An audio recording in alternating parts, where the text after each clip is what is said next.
Hi there, this is Eric from It's the DJ.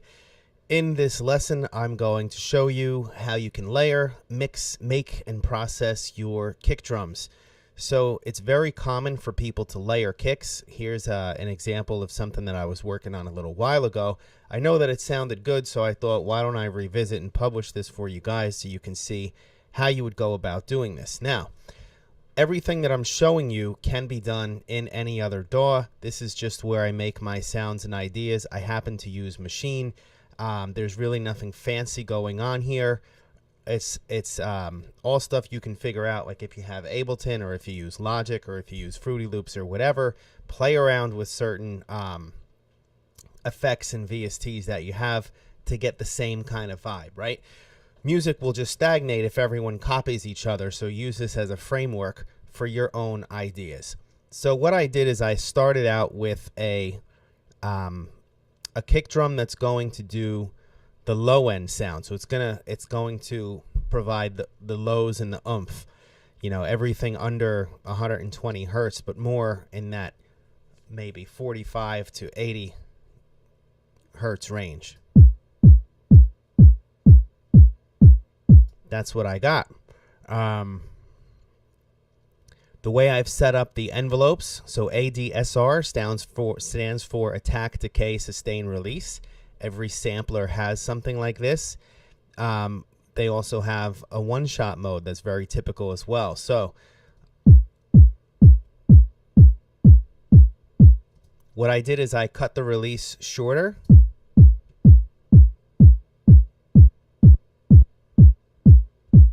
To tighten it up. The effect is not that different on this particular kick drum sound. If you use something with like a really, really long release, like a big fat 808 kind of subby kick, then if you turn down the release in a sampler, it'll probably be more noticeable. In this case, it's a little more subtle. That's it. Then what I did is I added a little bit of the Machine Ice Reverb. I'm sure you can find a similar effect someplace else.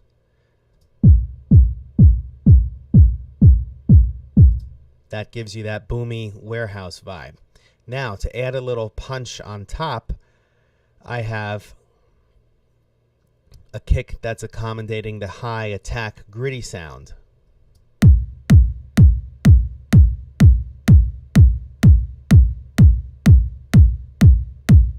I did tune it accordingly, so it matches the pitch of what I have here. I balanced the levels, and I cut the sustain very short.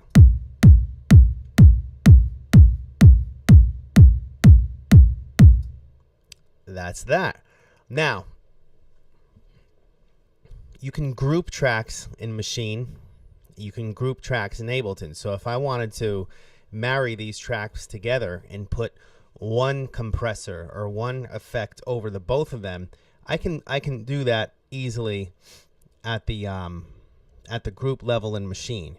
If you're in Ableton, you have your two groups together. You press Command G, and that'll group them together, and then you can put processing on top of the two or however many tracks you have in that group. So here's how they sound with none of these effects. Decent, but they could be better. The next thing I added in the changer is some tape saturation.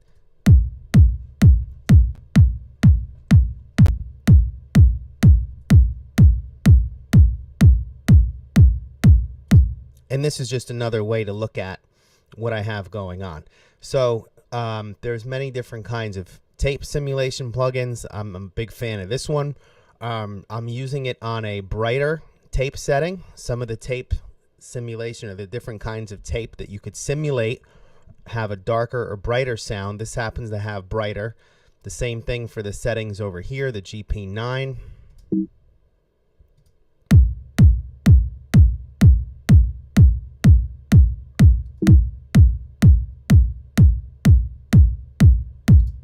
Okay, and then there's some EQ.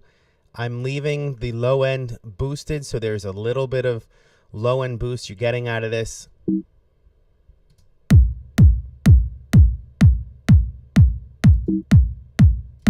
That's with it off.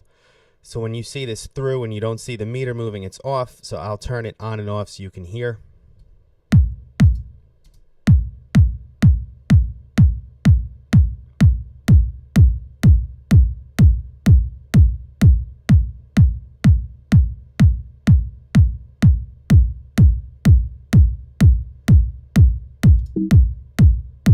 Okay, the next item I have in my chain is a little bit of EQ boost with the Pultec. You can get these from Waves. Many people make a Pultec style EQ. It's a very simple, very easy to use. This is not the kind of EQ that you're going to use when you want to sculpt or do anything like that. So I have this on a broader setting. So this is going to target frequencies not right at 60 hertz, but in and around 60 hertz. And I'm only boosting by, I imagine that's a decibel, whatever one is, by 1.5. So I'll play it with it on and then off.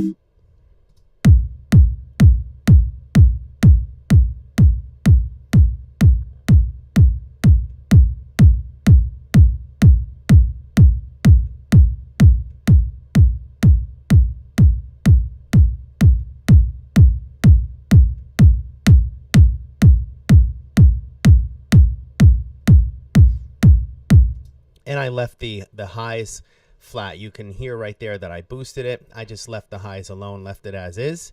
And then lastly, I put a reverb over the both of them, only this is only really affecting the high frequencies. And I'm only mixing in a very, very low amount of it. I've got my width to mono. A lot of different reverbs, you can set them to be very wide or more mono.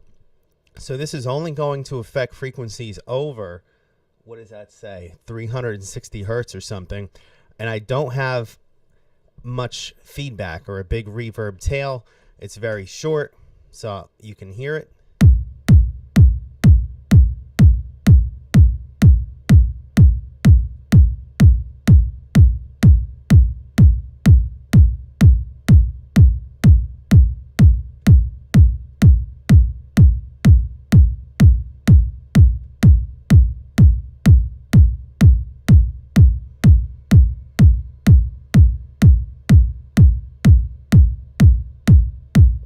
Oh, sorry about that. I didn't have it turned on. Now it is turned on. I'm like, why am I not hearing anything?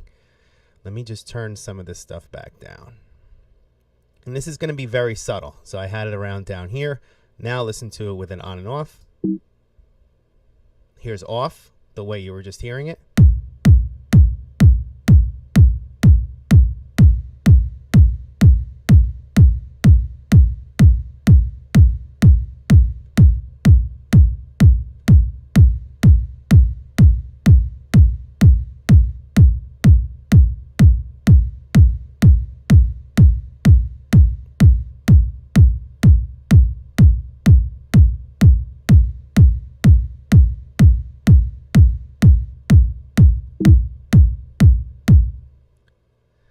There you have it, Techno Kicks. I will bounce these files down for you so you can have them. You'll get the finished products with and without reverb. You'll get the tape saturation and the reverb with and without. And let's see, 4-bar loop, great. File export.